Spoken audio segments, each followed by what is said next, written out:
আল্লাহর কাছে প্রার্থনা করব। আল্লাহুম্মা আমিন।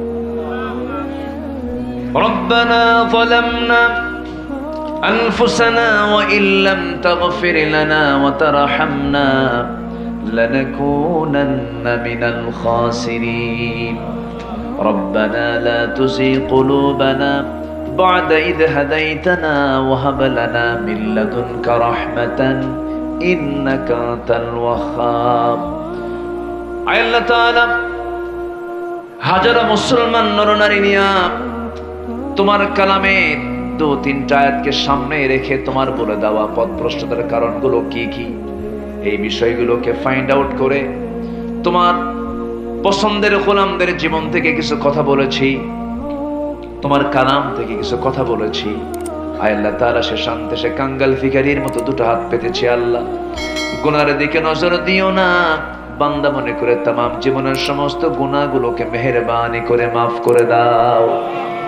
জনম দুঃখিনী মা, জনম দুঃখী বাপজান যারা চলে গেলেন, জিন্দেগির গুনাহগুলো মাফ করে দাও, কবরগুলোকে জান্নাতের টুকরা বানায়া দাও। আব্বা আম্মার জন্য কি দোয়া তাও শিখিয়ে দিয়েছো, সবে আওয়াজ দিয়ে বলুন, রব্বিরহামহুমা কামা রব্বায়ানি সগীরা। রব্বিরহামহুমা কামা রব্বায়ানি সগীরা। রব্বিরহামহুমা কামা রব্বায়ানি সগীরা। অনেক আলোচনা শেষ করে বাড়ি ফিরবো, ছেলে দেখবো, মেয়ে দেখবো, বউ বাচ্চা দেখবো, কিন্তু মাকে দেখতে পাবো না, বাবা দেখতে পাবো না। দেখবো কেমনে? বাপ মা দুজনের কবরে চলে গেছে। ও আল্লাহ, পৃথিবীর সব ডাকের মধ্যে মধু আছে, কিন্তু বাপ মার ডাকের মধ্যে যে তৃপ্তি আছে, যে মজা আছে, এমন মজা পৃথিবীর কোনো ডাকের মধ্যে নাই রে আল্লাহ। সে আব্বা আম্মা যারা বেঁচে আছেন, তাদের হক আদায় করার তৌফিক প্রত্যেক সন্তানদেরকে তুমি আল্লাহ দিয়ে দাও। বিশেষ করে মাহফিলের আয়োজন করলেন যারা, শোনার জন্য কষ্ট করে আসলেন যারা, মেহেরবানি করে কিয়ামতের কঠিন ময়দানে মাহফিলটা সবার জন্য নাজাতের কারণ বানিয়ে দিও আল্লাহ। আয় আল্লাহ তাআলা, তোমার বান্দাগুলোকে নিয়ে এমন সময় হাত তুলেছি যে সময়টা মধ্যরাত হয়ে গেছে, দোয়া কবুলের সময় হয়ে গেছে। মেহেরবানি করে যার যা চাওয়া তুমি আল্লাহ পাওয়া করে দিও। জরুরের প্রত্যেকটা ঘরকে ইসলামের দুর্গ বানায় দাও, ঘরে ঘরে খালিদ বিন ওয়ালিদ পয়দা করে দাও, ঘরে ঘরে আয়েশা খাদিজা সুমাইয়ার মতো মা তুমি আল্লাহ পয়দা করে দাও।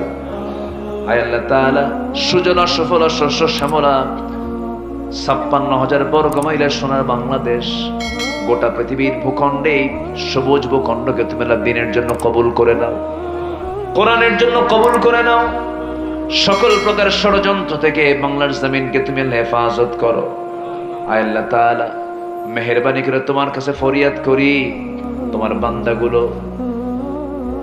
মনে মনে কি যেন চাচ্ছে, কার মনে কি আশা তুমি আল্লাহ ভালো করে জানো। ঋণগ্রস্ত ঋণ মুক্ত হওয়ার তৌফিক দাও, রোগাক্রান্ত রোগ মুক্ত হওয়ার তৌফিক দিয়ে দাও। যে ঘরে প্রাপ্তবয়স্ক মেয়ে সন্তান আছে, বিয়ে হচ্ছে না, বিয়ের ব্যবস্থা করে দাও। আয় আল্লাহ তাআলা, অশান্তি তুমি আল্লাহ দূর করে দাও, পুঁজিতে বরকত দিয়ে দাও।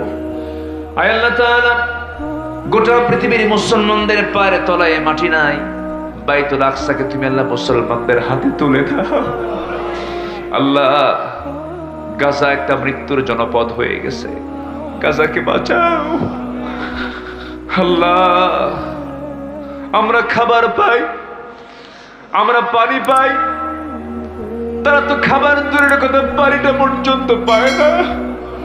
আল্লাহ, গোটা আরবের ভিতরে আরবরা খাবারগুলো সব না খেতে পেরে সব নষ্ট করে ফেলছে, খাবার নষ্ট হয়ে যাচ্ছে।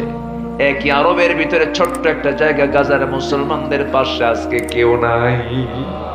কাশ্মীরকে বাঁচাও, গাজাকে বাঁচাও, ফিলিস্তিনকে তুমি আল্লাহ মুসলমানদের হাতে তুলে দাও। 180 কোটি মুসলমানের জন্য তুমি আল্লাহ একটা অমর পাঠানোর ব্যবস্থা করে দাও। আয় আল্লাহ তাআলা, দুনিয়া থেকে কোন দিন বিদায় নেব জানি না, মালাকুল মউত কোন দিন আসবে আমরা কেউ বলতে পারি না। যেদিন মরে যাব আমাকে কেউ আর ডাকবে না, আমাকে কেউ আর টানবে না, আমার সঙ্গে কেউ আর কথা বলবে না, বরঞ্চ কাছের মানুষগুলো লাশ দেখে ভয়ে ভয়ে পালাবে, কেউ কাছে আর আসবে না। টেনে হেঁচড়ে ঘর থেকে বের করে নিয়ে জীবনের শেষ গোসলটা করায় দেবে। সেলাইওয়ালা কাপড় গায়ে থাকলে পরে কেচি দিয়ে কেটে খুলে নিয়ে সেলাইবিহীন কাপড় পরাইয়া দেবে। যে কাপড়টা পরাইয়া দেবে রে, সেই কাপড়ের পকেট নাই, সেই পকেটে সেই জামার পকেট নাই, সেই জামার কোনো সেলাই নাই। টেনে হেঁচড়ে কবরের দিকে নিয়ে চলে যাবে, কবরে শোয়া দেবে রে, বাঁশ চাপা দেবে, মাটি চাপা দেবে। বৃষ্টির দিন লাশ রাখার আগে কবরটা পানি দিয়ে ভেসে উঠবে।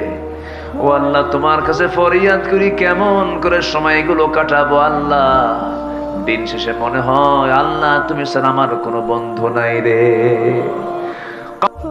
আসবে 24 ঘন্টা লাগবে না, মাথার চুলগুলো খসে খসে পড়বে। 3 দিন যাবে না রে, চামড়াগুলো গলে গলে পোকার পেটের খাবার হয়ে যাবে। মাত্র 3টা দিন, ওই 3টা দিন যাবে না, পেটের নারী বেড়ে সব চোখ মুখ কান নাক দিয়ে বের হওয়া শুরু হয়ে যাবে, কিম্ভূত কিমাকার চেহারা হয়ে যাবে। এই চামড়ায় তেল দিলাম, এই চামড়ায় সাবান দিলাম, এই চামড়ায় কত কি লাগালাম, কত সুগন্ধি লাগালাম, কত যত্ন করলাম, 3 দিনেই এই চামড়ার কোনো অস্তিত্ব থাকবে না, বিলীন হয়ে যাবে। ও আল্লাহ, মাত্র 3টা মাস কবর খনন করে যদি দেখা হয়, কয়েকটা হাড় ছাড়া ওই কবরে কোনো কিছুর অস্তিত্ব খুঁজে পাওয়া যাবে না রে আল্লাহ। এই তো আমার ঠিকানা, এই তো আমার ইতিহাস। বুঝতে পেরেছি আল্লাহ তুমি ছাড়া কোনো বন্ধু আমার নাই, তুমি ছাড়া আমার কোনো গতি নাই। দিন শেষে তুমি আমার একমাত্র চরম পরম বন্ধু আল্লাহ। তোমার সবার আগে হক আদায় করার তৌফিক আল্লাহ আমাদের দিয়ে দাও। মওতের সময় জবানে জারি করে দিও কালেজে কালেমা তাইয়্যিবা লা ইলাহা ইল্লাল্লাহ মুহাম্মাদুর রাসূলুল্লাহ। আসসালামু আলাইকুম ওয়া রাহমাতুল্লাহি ওয়া বারাকাতুহু।